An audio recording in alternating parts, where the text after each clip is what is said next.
আজকের রেসিপিটা হবে একটা জবরদস্ত রেসিপি। আজকের রেসিপিটার মতো রেসিপি আর কোনোদিন আপনারা দেখেন না। আজকে আপেল দিয়ে একটা রেসিপি হবে খুব সুন্দর।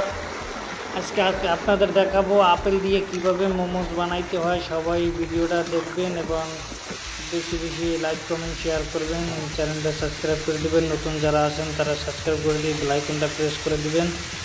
আজকে আপনাদের দেখাবো আপেল দিয়ে কিভাবে মোমো রেসিপি করতে হয়। দেখেন আপেল দিয়ে কিভাবে মোমো বানাবেন। প্রথমে আপেলগুলোরে সুন্দরভাবে করে নেবেন, তেলের ভিতরে ডুবো তেলে ফ্রাই করে নেবেন। তারপরে বরফ দিয়ে আস্তে করে সুন্দরভাবে ধুয়ে ছোলাগুলো চলে নেবেন। দেখেন খুব সুন্দরভাবে মনোযোগ দিয়ে দেখেন ভিডিওটা।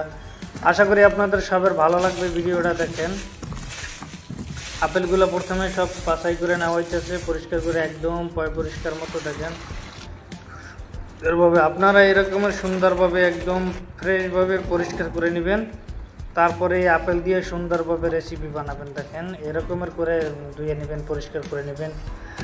পরিচ্ছন্ন খাবার আসলে খেতে সবাই চায়। এরকমের পরিচ্ছন্নভাবে খাবার তৈরি করলে খেতে এমনিতেই সুস্বাদু লাগে। দেখেন এবার সুন্দরভাবে সলকাগুলো চুলাই নেবেন। চুলাই নেওয়ার পরে এরকমের দেখেন সব সলকাগুলো চুলে নেবেন। নেওয়ার পরে এরকম কুচি কুচি কুচি কুচি করে কাটবেন, ঠিক আছে? এরকমের কুচি কুচি করে কাটার পরে এটা দিয়ে একটা সুন্দর একটা মনে করেন যে দেখেন এই কাটা হয়ে গেছে সব। এখন এগুলোর ভিতরে একদম মনে করেন যে চিপকা রসগুলো সব বাইর করে লাইতেছে। চেপার পর রসগুলো সব যখন বের হয়ে যাইবে তখন এগুলো আলাদা করে নিতে হইবে। এরকম সবগুলো আলাদা করে নেওয়ার পরে এর ভিতরে গাজর দিতে হইবে। ভিতরে সুন্দরভাবে অনেকগুলো গাজর কুচি করে দিয়ে দিবেন। গাজর কুচি করে দেওয়ার পরে রসুন দিবেন, রসুন দেবেন। এরপরে আরও ওই হালকা পাতলা মনে করেন যে অন্য আরও কিছু কিছু দিতে হবে আপনাদের। সবগুলো দিতে হবে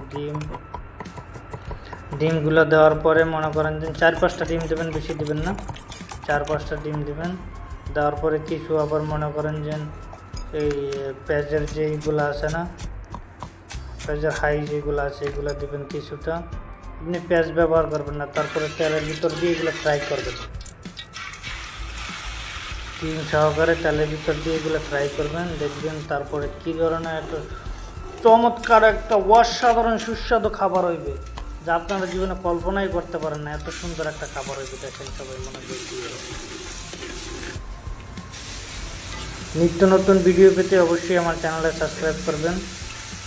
দেখেন দুর্দান্ত খাবার বানাইতেছে একটা, সবাই মনোযোগ দিয়ে দেখবেন ভিডিওটা। ও মাই গড। এখন বিভিন্ন ধরনের মশলা দিয়ে দিতেছে। দেখেন একদম সেরকমের হবে আজকের খাবারটা। অবশেষে বানানো শেষ, এখন খাওয়া দাওয়ার পালা।